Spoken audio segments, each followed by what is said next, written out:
우리 주님 예수님께서 2000년 전이 아니라 지금 부활하신 줄로 믿으시기를 주님의 이름으로 축원합니다. 우리 주님 예수님께서 분명히 이 시간에 의하면 2025년 전에 탄생하셨습니다. 그리고 공생애 생애 30년을 사시고 공생애 3년을 사시고 그리고 십자가에 죽으시고 부활하셨습니다. 그런데 그 예수님을 2000년 전에 아브라함은 지금 보았다고 고백했습니다. 이사야도 똑같이 예수님을 보았다고 고백했습니다.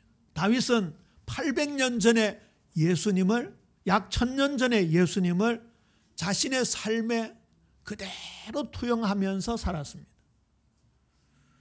오늘 이 시간만큼은 손목시계 시간이 아니라 우리 하나님의 시간 속에 온통 들어가는 우리 예빈 모든 성도님들 되시기를 주님의 이름으로 축원합니다.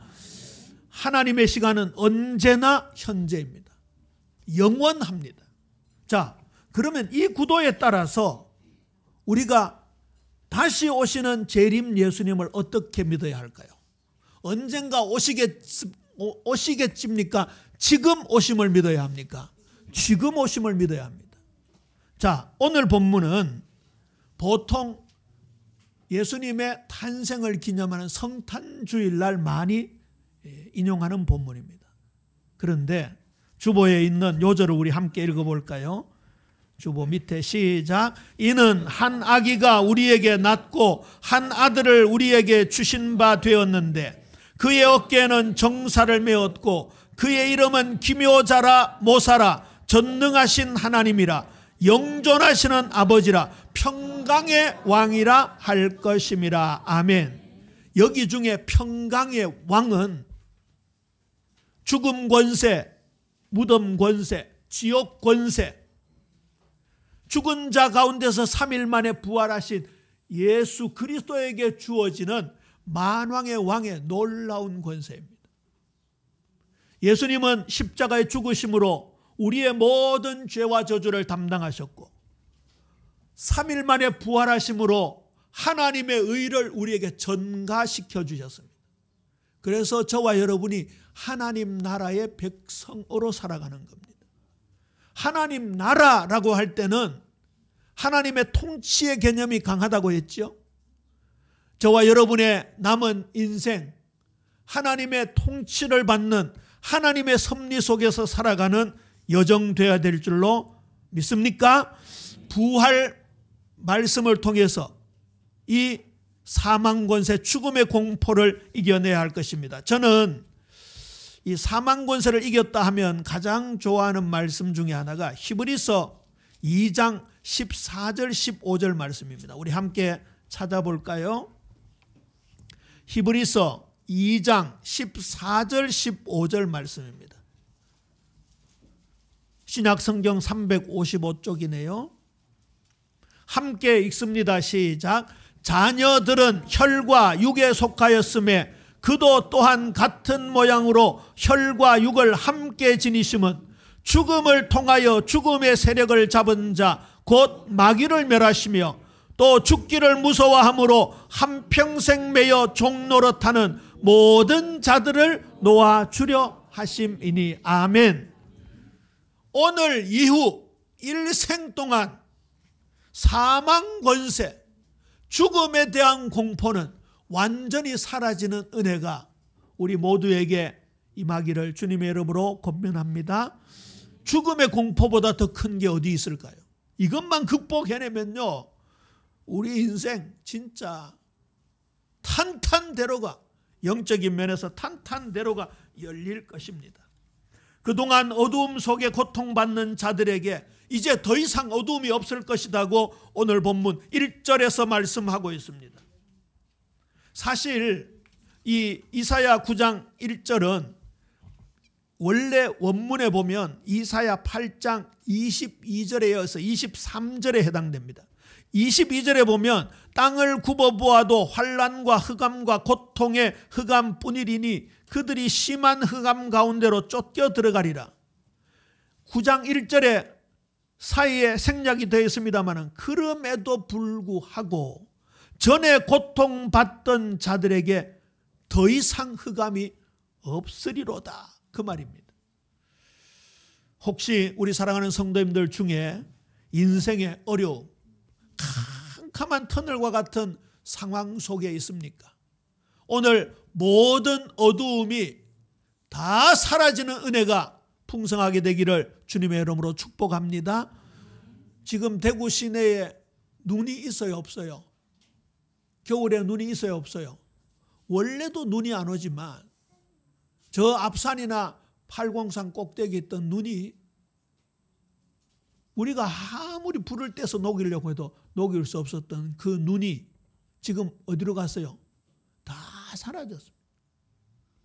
보통 부활주일이 이 봄에 기념을 하고 있는데 그 추웠던 계절, 그 어두웠던 모든 세월이 예수님의 부활의 축복으로 말미암아 우리에게 모두 사라지는 놀라운 역사가 있어야 할 것입니다. 특별히요, 그 중간에 보면 옛적에는 여호와께서 스불론 땅과 납달리 땅이 멸시를 당하게 하셨더니, 이 스불론과 납달리는 이스라엘 땅 중에 주위 열강들의 경계 지역에 있던 땅입니다. 블레셋이라든지 아람이라든지 이런 지역과 경계선상에 있던 그런 지역들입니다.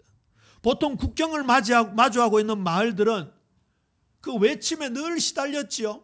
옛날에 우리나라도 저기 압록강이라든지 두만강 국경선에 있는 마을들이 저쪽 호족 오랑캐들이 쳐들어올 때 늘 처음으로 고생을 했던 그런 땅이었습니다.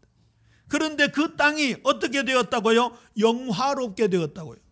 놀라운 사실은 예수님께서 갈릴리를 떠나 가장 먼저 가셨던 땅이 납달리와 스불론 땅이었습니다.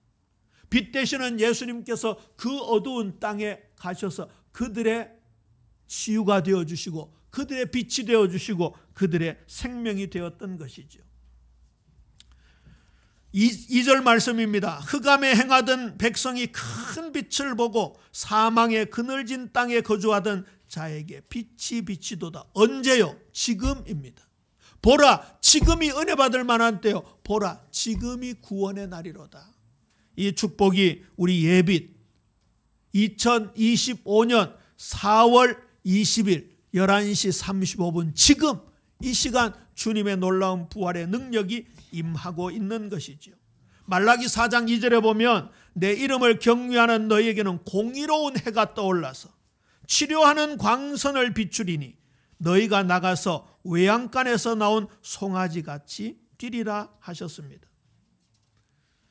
주님의 말씀은 스불론과 납달리 땅뿐만 아니라 우리 개개인의 흑역사 속에, 개개인의 상처 속에, 개개인의 아픔 속에, 가족 간의 갈등 속에 혹시 내가 범죄하고 깊은 수렁에 빠져 있다 할지라도 부활의 주님이 생명을 가지고 빛을 가지고 임한다는 사실을 우리가 믿게 된다면 그게 바로 전화위복의 축복이요 역전의 축복인 것입니다. 군산상고가 옛날에 역전의 명수였잖아요. 지상 최고의 역전의 명수가 누굽니까? 예수님이십니다. 아까 영상 보셨죠? 저는 제자들이 막 예수님 부활하셨다는 소식을 듣고 달려가는데 제 심장이 막 쿵쾅거리는 것 같더라고요. 막 주님이 부활하셨다는 소식을 자매들이 전하니까 우리 형제 제자들이 막 뛰어가는 모습 보세요. 저런 영상들이 굉장히 우리의 심금을 울리는 것 같아요. 나도 막 그 길을 막 뛰어가고 있는 그런 느낌이 드는 거예요. 예수님은 마태복음 4장 12절에서 16절에서 이 말씀을 그대로 이루신 사건이 등장하고 사도 요한도 이사야 9장 1절에서 2절 말씀을 인용하셔서 증명하고 있습니다. 우리 성도님들의 영역이 있잖아요. 마음의 영역, 생각의 영역, 삶의 영역, 인간관계, 문제, 인생. 지금 이 시간 빛 되시는 주님이 부활의 주님으로 나타나셔서 모든 어둠, 모든 종류의 어둠을 물리치시고 저와 여러분에게 생명의 빛을 주시는 줄로 믿으시기를 주님의 이름으로 축복합니다. 그 기쁨이 얼마나 놀라운 것인가 3절 5절에서 말씀하고 있습니다. 지금은 먹을 게 풍성하잖아요. 진짜 대한민국은 먹을 게 너무 많아요. 줄 잘못 서가지고 저 북쪽에 있는 사람들은 얼마나 고생하는지. 저는 우리 가족들 혹시 뷔페에 가서 함께 식사할 때 애들한테 간혹 그런 얘기해요. 북한 아이들 생각 한번 해보라고. 그러면요, 밥 먹는데 뭘 또 그런 얘기하냐고 퉁을 주기도 하는데 얼마나 풍성한지. 그리고 뷔페 식당에서 남기지 마라 그러잖아요. 남기면 벌금 내라고 그러잖아요. 그래도 막 접시에 있는 대로 없는 대로 다 가져와서 산더미같이 하고 먹고. 아이고, 진짜 우리 60, 70년대 생각하면요, 그 서빙하는 분들이 막 이만큼 쌓여있는 거 막 그 쓰레기통에 버릴 때 보면 진짜 가슴이 막 애리한 느낌이 들더라고요. 근데 이때 당시에는요, 그야말로 1차 산업만 있던 당시 아니에요. 먹을 게 뭐가 있겠습니까? 우리나라도 과거에 보릿고개라는 것을 경험했습니다만 추수 때에 이 농부들의 기쁜 마음이 얼마나 간절한지요. 우리 옛날 할머니들 그런 말 하더라고요. 논에 물 들어가는 거하고 손주들 입에 밥 들어가는 게 그렇게 기쁘다고. 그러니까 그렇게 만들어 놓은 곡식들이 익어갈 때, 추수할 때 이 사람들의 마음이 어땠을까요?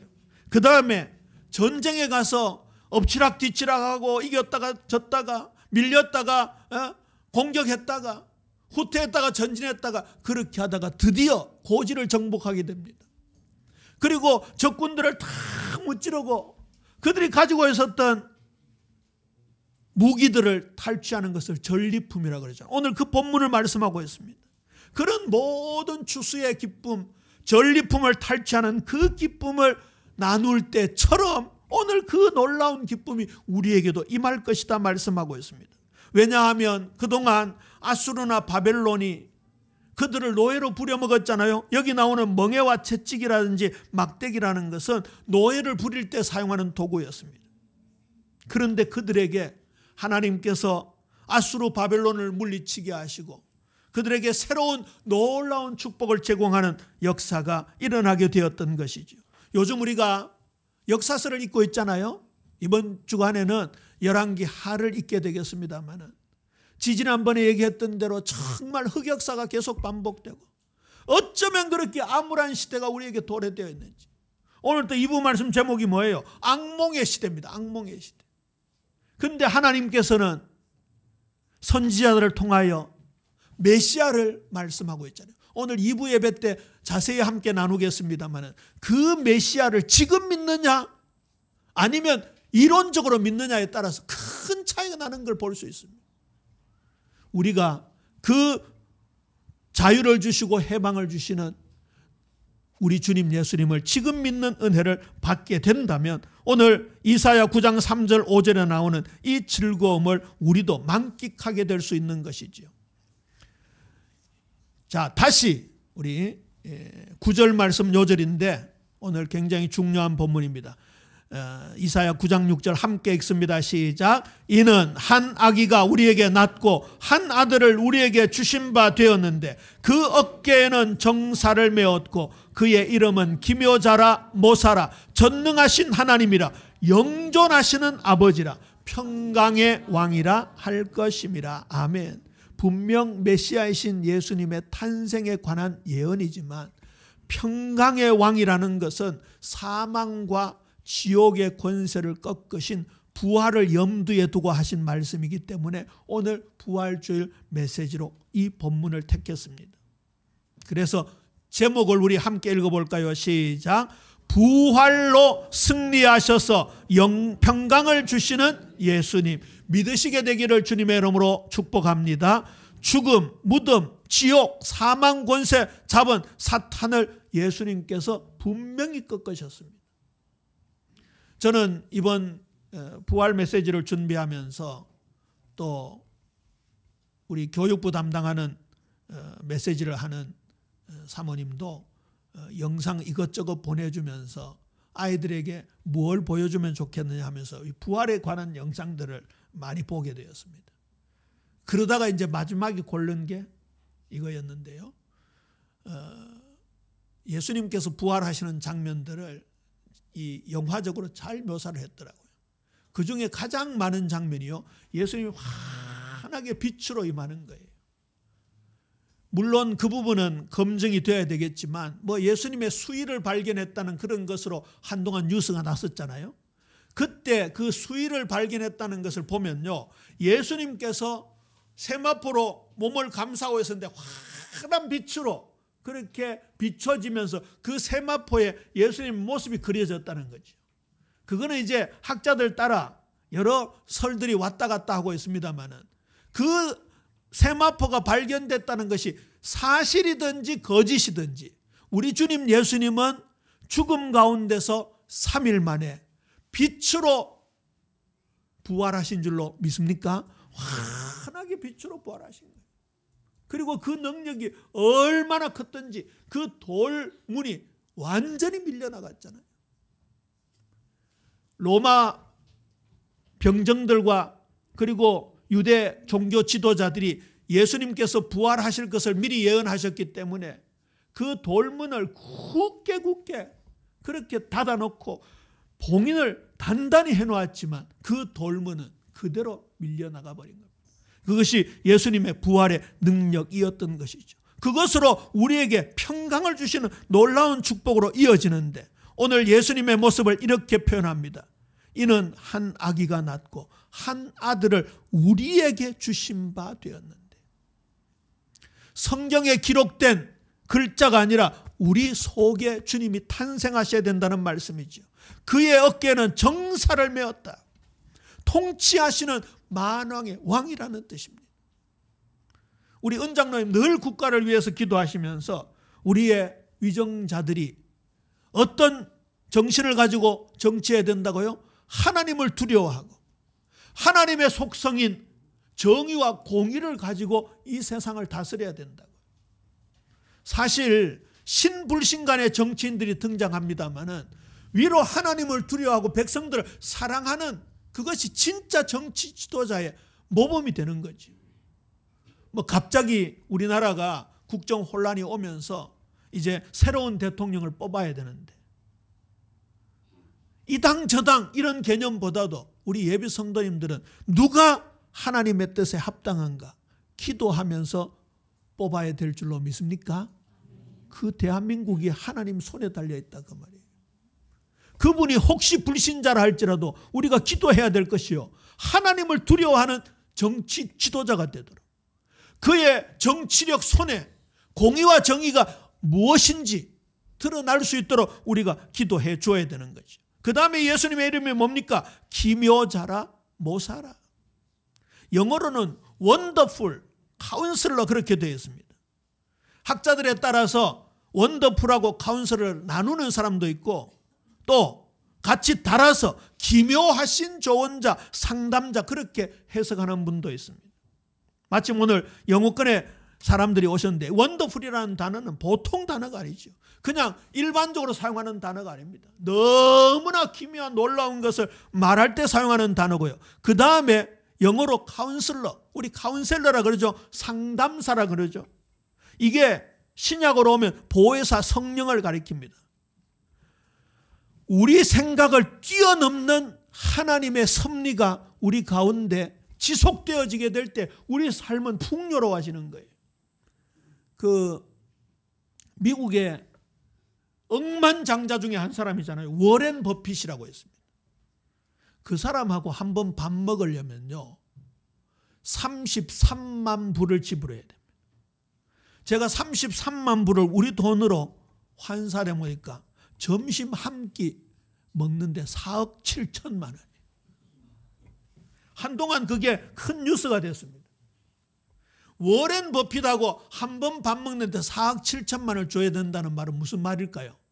그 사람의 한마디가 인생을 바꿀 수 있다는 거예요. 특히 그 사람은 투자의 귀재인데 당신이 여기에 투자하면 돈 벌 수 있다는 걸 가르쳐주는 그야말로 기가 막힌 전문가입니다. 그런데 워렌 버핏 100만 명, 억명, 셀 수 없이 많은 워렌 버핏, 요즘 미국 정부에 입각한 테슬라 만든 누구예요? 일론 머스크. 그렇죠. 그런 사람들 다 합치고 뭐 빌 게이츠 다 합치고 우리나라의 이재용 다 합쳐도 하나님 앞에서는 티끌도 안 됩니다. 티끌도. 저와 여러분은 보혜사 성령을, 부활하신 예수 그리스도의 영을 기묘한 상담자로 모시고 있는 줄로 믿습니까? 그래서 기도하면요 하나님께서 응답을 주시는 거예요. 전능하신 하나님이라 말씀하고 있습니다. 포로에서 돌아온 이스라엘 백성들이 하나님을 부를 때 전능하신 하나님이라고 많이 표현합니다. 예레미야 32장 18절에 보면 주는 은혜를 천만인에게 베푸시며 아버지의 죄악을 그 후손의 품에 갚으시오니 크고 능력 있으신 하나님이시여 이름은 만군의 여호와시니라. 우리나라가 일제강점 36년도 얼마나 상처가 되었습니까? 여기 일제강점기 계셨던 분들이 있습니까? 우리 박금화 권사님은 일제시대 태어나셨습니까? 지난번에 구순을 맞이한 우리 여순년 사모님은 일제강점기에 태어나셨어요. 그때 초등학교도 다니시고 소학교도 다니시고 그래서 그때 일본 노래 같은 걸 지금도 기억하고 계시더라고요. 그리고 뭐 대부분 6.25도 경험하지 못한 분들이 대부분입니다. 은 장로님 6.25 경험하셨습니까? 죄송합니다. 그런데 우리 한국 사람들은 일본에 대한 상처가 있잖아요. 이상하게 일본인 이러면 어색하고 일본 놈 이러면 자연스럽습니다. 저도 그러면 안 된다 해놓고 어떨 때 일본 놈 이런 표현이 나옵니다. 그런데 이스라엘 백성들은 바벨론 포로 기간이 70년이에요. 70년. 얼마나 고통스러웠겠습니까? 그 지난번에 바벨론 강가에서 이스라엘 백성들이 고토를 향하여 예루살렘을 향하여 소망하면서 기도하고 찬송하는 그 영상을 우리가 한번 본 적이 있잖아요. 그 가사가 영어로 된 가사였습니다. 미국의 메트로폴리탄에서 울려 퍼진 오페라의 한 대목이었는데 그게 못 알아들어도 그 감정이 실릴 정도로 그 고통이 얼마나 막심했겠습니까? 그런데 그들에게 드디어 해방의 날이 왔습니다. 우리나라도 1945년 8월 15일 광복을 맞이하면서 그때 수많은 백성들이 태극기를 들고 나와서 대한독립 만세를 외쳤겠지. 그때 이스라엘 백성들이 그 포로에서 돌아오면서 하나님을 전능하신 하나님이라고 했는데 오늘 부활하신 예수님이 우리의 전능하신 하나님이신 줄로 믿으시기를 주님의 이름으로 축복합니다. 그 다음에 영존하시는 아버지입니다. 굉장히 특이하죠. 아기 예수님의 탄생을 지금 예언하면서 그분을 영존하시는 아버지라고 말씀합니다. 신성한 하나님 아버지 그런 뜻입니다. 아버지라고 할 때는요 후원한다, 보호한다, 돌본다라는 뜻이 있습니다. 예레미야는 유다가 멸망하기 직전의 선지자였습니다. 그래서 이스라엘과 유다의 그 참상을 너무나 잘 알고 있었던 사람이었습니다. 그에게 오실 메시아는 이렇게 따뜻한 아버지로 다가왔던 것이죠. 우리를 후원하시고 보호해주고 돌보신다. 최근에 기업이라는 단어도 우리가 많이 나누었습니다마는 하나님께서 우리에게 기업 물을 자로 위치하고 계신다라는 것이죠. 그 다음에 5번째 평강의 군왕이 되신다 말씀하고 있습니다. 예레미야 33장 1절에서 3절에 보면 시위대 뜰에 갇힌 예레미야에게 일을 행하시는 여호와 그것을 만들며 성취하시는 여호와 그의 이름을 여호와라는 이가 이와 같이 이르시도다. 너는 내게 부르짖으라 내가 내게 응답하겠고 내가 알지 못하는 크고 은밀한 일을 내게 보이리라 말씀하셔놓고요. 그때 바벨론 군대가 이스라엘 쳐들어왔는데 이스라엘이 대항하지를 못하고 그대로 그 포로로 붙잡혀가는 상황이 되었잖아요. 하나님께서 예레미야에게 미래적 소망의 말씀을 주면서 이렇게 표현하는 장면이 나옵니다. 예레미야 33장 6절입니다. 그러나 보라, 내가 이 성읍을 치료하며 고쳐 낫게 하고 평안과 진실이 풍성함을 그들에게 나타낼 것이며 내가 유다의 포로와 이스라엘의 포로들을 돌아오게 하여 그들을 처음과 같이 세울 것이며 내가 그들을 내게 범한 그 모든 죄악에서 정하게 하며 그들이 내게 범하며 행한 모든 죄악을 사할 것이라고 말씀하셨습니다. 이스라엘 백성들이 불신앙하는 왕들 밑에서 그 다윗 왕조의 놀라운 언약적 축복을 다 놓쳐버리고 계속 우상숭배하고 타락하고 우상숭배하고 타락하고, 지금 우리 성도님들 열왕기서를 읽고 있습니다마는 사사기에 때는 그래도 사사들이 등장해서 태평성대를 때로는 수십 년 때로는 수년 누렸는데 열왕기 상하에 나오는 왕들은 어떻습니까? 계속 불신앙하는 걸 볼 수 있어요. 계속. 진짜 저도 신학적인 내용을 알지만 야, 어쩌면 이렇게 불신앙하는가. 제가 그 말씀 많이 드리잖아요. 이 불신앙이 그들의 불신앙이 아니고 우리의 불신앙이고 나의 불신앙이다. 분명히 그렇게 이해해야 된다고 말씀을 드렸지만 성경을 읽으면서 우와, 이 인간들은 도대체 어떤 인간이고 손가락이 그쪽으로 향하더라고요. 그만큼 하나님 앞에서 범죄하고 우상숭배하는 그들이었습니다. 그런데 하나님께서는 그들을 정확한 날에 구원하셔서 그들의 죄악을 정하게 하시고 하나님께 범한 모든 죄악을 용서하실 것이다 약속하셨습니다. 누구 때문에요? 오늘 우리를 위하여 이 땅에 오신 예수님, 그리고 우리의 죄와 저주를 담당하시고 십자가에 죽으신 예수님, 그리고 우리의 의가 되셔서 우리의 의를 위하여 부활하신 예수님, 부활의 예수님 때문에 이 모든 축복이 우리에게도 동일하게 적용된 것이죠. 말씀을 맺습니다. 이사야 9장 7절입니다. 그 정사와 평강의 더함이 무궁하며 또 다윗의 왕자와 그의 나라에 군림하여 그 나라를 굳게 세우고 지금 이후로 영원히 정의와 공의로 그것을 보존하실 것이라. 만군의 여호와의 열심이 이를 이루시리라 약속하고 있습니다. 그의 왕권이 점점 커지고 하나님의 나라의 평화도 끝없이 이어질 것이라는 약속입니다. 물론 이 시간 속에서의 역사에서는 마냥 그렇게 평탄하지 않았습니다.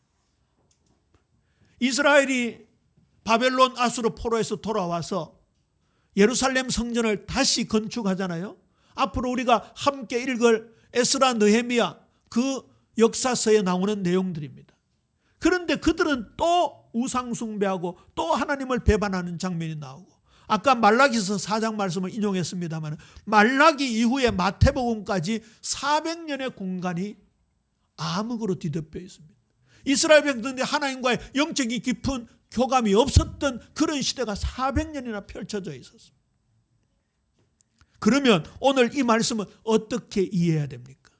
이 하나님 나라가 이 땅에 물리적으로 세상 정치적으로 임하는 것이 아니라 우리 마음에 임해져야 된다는 것이죠. 하나님의 통치하심과 그 공의와 평화가 우리 속에 끝없이 펼쳐지는 것, 누가 이걸 붙잡느냐, 거기에 달려있는 것이죠. 예수님께서 다윗의 왕자 위에 앉아 지금부터 영원히 공의와 정의로 나라를 세울 것이다 약속하고 있고, 이 공의와 정의야말로 메시아 왕국이 지상의 나라, 즉 세상과 구별짓는 결정적인 표지가 되는 겁니다. 우리가 쉽게 하나님의 공의와 정의라는 단어를 쓰고 있지만 실제 하나님의 공의와 정의는 진짜 예수 그리스도를 통해서만 우리에게 주어지는 것이죠. 그 다음에 마지막 구절 보세요. 만군의 여호와의 열심이 이를 이루시리라. 이거 함께 읽어볼까요? 시작. 만군의 여호와의 열심이 이를 이루시리라. 이게 하나님의 은혜요, 언약의 성취인 것입니다. 우리가 이 축복 안에서 우리가 걸어갈 것입니다. 십자가 부활의 복음은 멸망에서 영생으로 이끄시는 가장 마지막 사건 아닙니까? 이 모든 것을 이루신 예수님의 부활을 일평생 찬양하는 우리 예배 모든 성도님들, 예배자들 되어지게 되기를 주님의 이름으로 축원합니다. 아버지 하나님, 은혜를 감사합니다. 우리도 저 아수르 바벨론의 포로처럼 악몽의 시대, 암흑의 시대를 살고 있었습니다. 늘 외침을 당하는 납달리와 스불론 땅 같은 그런 백척간두의 삶을 살고 있었습니다. 개인의 범죄나 가문의 우상숭배 죄악으로 말미암아 하나님 앞에 도무지 갈 수 없는 상황이었습니다. 그런데 아버지 하나님께서 사랑하는 독생자 예수님을 우리에게 보내어 주셔서 십자가에서 우리의 모든 죄와 저주를 다 담당하시고 돌아가시고 부활하셔서 하나님의 의를 우리에게 전가시켜 주셔서 우리를 의롭다 하신 이 크고 귀한 은혜를 찬양하고 영광을 돌려드립니다. 아버지 하나님, 이 하나님의 나라가 우리 사랑하는 성도들 한 사람 한 사람, 우리 자녀들 심령에 가정에 하시는 일들 위해 임하게 주님 축복하여 주옵소서. 감사합니다. 예수님 이름으로 기도합니다. 아멘.